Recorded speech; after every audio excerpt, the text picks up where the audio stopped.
Hello everyone, welcome my channel Imran learning classes. So guys, good evening to all of you. आज के इस session में हम discuss करेंगे guys use of likely to. Okay, जिसकी अगर हम हिंदी मीनिंग की बात करें, हिंदी मीन क्या है? संभावना। ओके, जैसे कि किसी भी चीज़ की संभावना, अगर हम फॉर एग्जाम्पल ले, अगर जैसे कि आप लोग बोलते रहते हैं तुम्हारे यहाँ आने की संभावना है, भूकंप आने की संभावना है, ज्वालामुखी फटने की संभावना है, बारिश होने की संभावना है। सो ऐसा करके आप लोग यूज ऑफ लाइकली टू का बहुत ही ज़्यादा अपने डेली लाइफ में, डेली वर्ड्स में आप लोग ज़्यादा से ज़्यादा यूज ही करते हैं। ओके, सो आज का ये सेशन आप सभी के लिए बहुत ही ज़्यादा इंपॉर्टेंट होने वाला है। ओके, अच्छे से एक एक चीज़ को अच्छे से क्लियर करते हुए चलेंगे स्पेलिंग के साथ साथ। ओके, ऐसा भी नहीं है स्पेलिंग नहीं, एक एक चीज़ को अच्छे से स्पेलिंग के साथ साथ क्लियर करेंगे। ओके, सो दो पार्ट में मैं अच्छे से डिस्कस करने वाला हूँ। अगर हम बात करें दो पार्ट में क्या क्या डिस्कस करेंगे, so first of all first part में हम यूज ऑफ लाइकली टू की स्ट्रक्चर देखेंगे। ओके, कि किसी भी सेंटेंस को कैसे हम ट्रांसलेट कर सकते हैं इजीली, बहुत ही इजीली तरीके से। ओके, बहुत ही सरल तरीके से। ओके, और दूसरे हम पार्ट में क्या डिस्कस करेंगे, दूसरे पार्ट में हम ये डिस्कस करेंगे कि जो मैंने पहले से ही 3-4 ये जो मैंने एग्जांपल्स राइट कर रखे हैं, इनको अच्छे से एक एक करके एग्जांपल को भी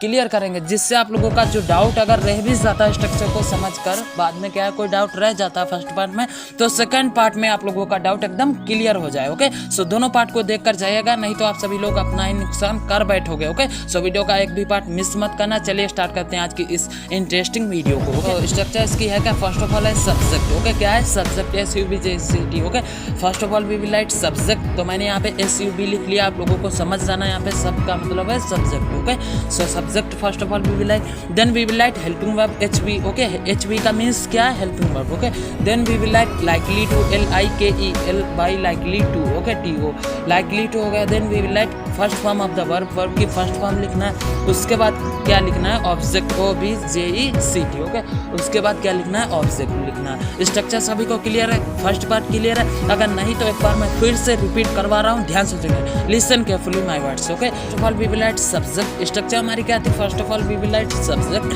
then we will write helping verb, then we will write likely to। okay, then we will write first form of the verb, then we will write object। ये बात सभी को क्लियर है? फर्स्ट पार्ट आई होप सभी को एकदम clear भी हो गया हो। ओके, अब हम बढ़ते हैं अपने सेकंड पार्ट की ओर। यही था हमारा फर्स्ट पार्ट, जो मैंने अभी अभी स्ट्रक्चर आप लोगों को क्लियर किया अच्छे से, स्पेलिंग के साथ साथ एक एक चीज़ को अच्छे से स्ट्रक्चर में क्लियर किया। ओके, फर्स्ट पार्ट में क्लियर कर दिया। ओके, अब हम बढ़ते हैं अपने सेकंड पार्ट की ओर, जिसमें हम आप लोगों को एग्जाम्पल्स दिखाएंगे, एग्जाम्पल क्लियर करवाएंगे। ओके, जिससे आप लोगों का जो अभी तक स्ट्रक्चर में कोई अगर डाउट भी रह गया हो कि किसी भी सेंटेंस को अगर आप लोगों को एग्जांपल दिया जाए तो आप लोग उससे कैसे ट्रांसलेट करेंगे, how you can translate that sentence. Okay, this sentence, दो सेंटेंस। ओके, उन सेंटेंसेस को आप लोग कैसे ट्रांसलेट कर सकते हो, कैसे बोल सकते हो इजीली तरीके से अपने इंग्लिश में। ओके, सो ध्यान से देखते रहिएगा, सेकंड पार्ट को भी कंटिन्यू कर लेते हैं। ओके, सब्जेक्ट है क्या? तुम्हारे। ओके, सो इस सेंटेंस में क्या सब्जेक्ट है? तुम्हारे। तो तुम्हारे के इंग्लिश में होती क्या? You. Okay, so you are. Okay, you यहाँ पर सब्जेक्ट क्या लिखेंगे? यू लिखेंगे, YOU। ओके,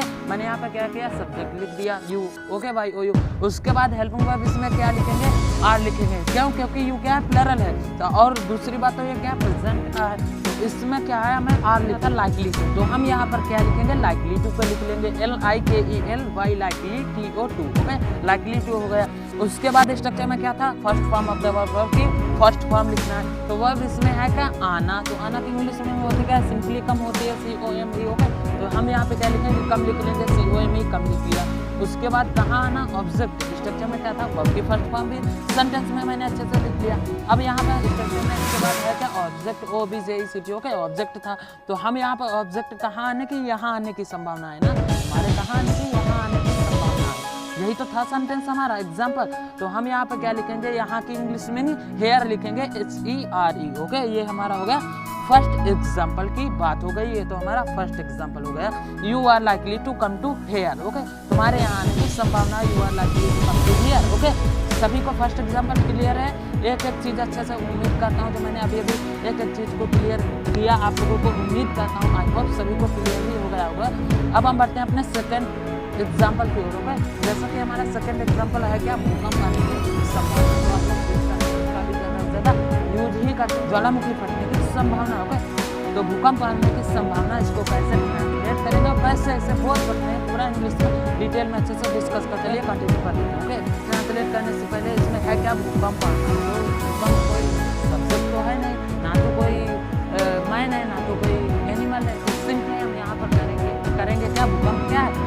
नॉन लिविंग है तो सिंपली हम यहाँ पे करेंगे क्या, भूकंप आने की संभावना। तो इसके लिए हम यहाँ पर इट बना के सब्जेक्ट लिख देंगे। क्या लिखेंगे, इट बनाकर सब्जेक्ट लिख देंगे। जैसा कि आप लोग बोलते रहते हैं गर्मी है, ठीक है, तो आज गर्मी है तो इसको कैसे बोलते हैं it is hot today. Okay, it is hot today, it is summer today, ऐसा करके आप लोग बोलते हैं। तो यहाँ पर भी क्या है, हम वही उसी का यूज करेंगे, इट का यूज करेंगे। क्यों, क्योंकि यहाँ पे जैसे आप लोग बोलते रहते हैं आज गर्मी है, आज क्या है, धूप है, सो ऐसे ही यहाँ पर भी है भूकंप आने की संभावना है। तो यहाँ पर भी हम इट का ही यूज करेंगे। So first of all it बना के मैंने यहाँ पे सब्जेक्ट लिख दिया IT। ओके, उसके बाद यहाँ पे है क्या, इज IS। ओके, इसमें है क्या, क्या लिखना होगा, इज लिखना होगा। क्यों, क्योंकि भूकंप एक ही तो चीज़ है, तो सिंपली प्रेजेंट हुआ। तो यहाँ पर प्रेजेंट के लिए एक चीज़ के लिए क्या यूज करते हैं, सिंपली हेल्प हुआ, इसका यूज करते हैं। तो मैंने यहाँ पे इज का यूज किया, it is. Okay, IT it IS is. Okay, it is हो गया। उसके बाद स्ट्रक्चर में था क्या, लाइकली टू। तो हम यहाँ पर क्या लिखेंगे गाइस, लाइकली टू लिखेंगे, LIKELY, likely TO2। Okay, likely to हो गया। उसके बाद था क्या आने की संभावना, भूकंप। तो भूकंप की इंग्लिश मीनिंग आई होप आती है सभी को, नहीं आती तो चलिए ध्यान से देख लेते हैं। ओके, भूकंप की इंग्लिश मीनिंग होती क्या है गाइस, क्या बोलेंगे इंग्लिश में भूकंप को, अर्थक्वेक। ओके, स्पेलिंग क्या है इसकी, अर्थक्वेक की EARTH, अर्थ QUAKE। Okay, earthquake. क्या बोलोगे इससे गाइस, बोलोगे अर्थक्वेक। ओके, तो भूकंप आने की संभावना कैसे बोलोगे, it is likely to earthquake. Okay, it is likely to earthquake. Okay, भूकंप आने की संभावना है। तो गाइस ये तो हमारे होगा सेकंड एग्जांपल की बात। अब हम बढ़ते हैं सेकंड पार्ट, जो हमारा ये लास्ट पार्ट चल रहा है, इस पार्ट के लास्ट एग्जांपल की ओर, जो कि आप सभी लोग ज़्यादा से ज़्यादा आप लोग इस भी सेंटेंस को यूज करते हैं वर्ड्स में। तो देख लेते हैं, चलिए सेंटेंसों का एग्जाम्पल क्या है, ज्वालामुखी फटने की संभावना है। एग्जाम्पल है क्या, ज्वालामुखी फटने की संभावना करेंगे। जैसे कि मैंने यहाँ पे क्या, भूकंप आने की संभावना थी, तो यहाँ पर मैंने अभी क्या किया था, सेकंड एग्जाम्पल में इट बना के सब्जेक्ट लिखा। तो मैं यहाँ पर थर्ड वाले एग्जाम्पल में भी क्या मैं यही करूँगा कि इट को क्या है, सब्जेक्ट बनाकर लिख दूँगा। क्यों, क्योंकि ज्वालामुखी जो है वो भी नॉन लिविंग है, ना कि कोई मैन है, ना कि कोई एनिमल है, ना कि कोई प्लांट है। सो सिंपली हम यहाँ पे क्या है, इट का ही यूज करेंगे। तो मैंने यहाँ पे क्या किया, इट का यूज कर दिया, इट कर दिया सब्जेक्ट। उसके बाद इट के साथ ज्वालामुखी क्या एक है। सो सिंपली हम यहाँ पे क्या है, इज का यूज कर लिया, इज वर्ब का यूज कर देंगे, इट इज हो गया। उसके साथ सब्जेक्ट के अकॉर्डिंग मैंने यहाँ पे हेल्पिंग वर्ब भी लिख लिया। उसके बाद स्ट्रक्चर में क्या था, लाइकली टू। क्या था, लाइकली टू। तो मैंने यहाँ पर क्या किया है, लाइकली टू लिख दिया, LIKELY, TO2। Okay, likely to भी लिख लिया। उसके बाद है क्या, ज्वालामुखी फटना। तो ज्वालामुखी फटने के लिए क्या इंग्लिश में यूज करेंगे, किस इंग्लिश वर्ब का यूज करेंगे गाइस, ज्वालामुखी फटना या कोई भी चीज़ फटने के लिए, जैसे कि ज्वालामुखी। तो इसके लिए हम क्रैक इंग्लिश मीनिंग का यूज करेंगे, ना कि कोई अदर वर्ब। ओके, तो क्रैक इंग्लिश मीनिंग है क्या, CRACK। होगा, क्रैक इंग्लिश क्या होता है, ज्वालामुखी फटने के लिए क्या यूज करेंगे गाइस, क्रैक का यूज करेंगे। So it is likely to crack हो गया। उसके बाद क्या, स्ट्रक्चर में ऑब्जेक्ट। तो मैं यहाँ पे क्या ऑब्जेक्ट लिख दूंगा। ऑब्जेक्ट है क्या फटने की संभावना, ज्वालामुखी।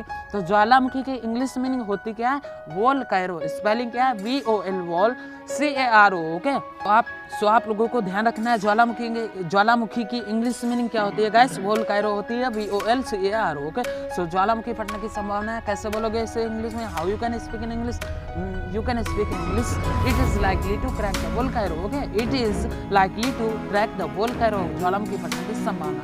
यही थे आज की वीडियो। आप सभी को कैसा लगा, आई होप सभी को आप जो मैंने अभी यूज ऑफ लाइकली टू का यूज बताया अच्छे से सभी को क्लियर होगा। अगर क्लियर होगा, वीडियो पसंद आया तो वीडियो को लाइक करना, चैनल पे नए तो सब्सक्राइब कर लेना, बेल आइकन को प्रेस कर लेना। आपको यहाँ पर इंग्लिश से रिलेटेड ऐसे ही और भी यहाँ पर इंग्लिश से रिलेटेड और भी आगे वीडियोस मिलती रहती हैं। ओके, तो चैनल को सब्सक्राइब करना, बेल आइकन को प्रेस कर लेना।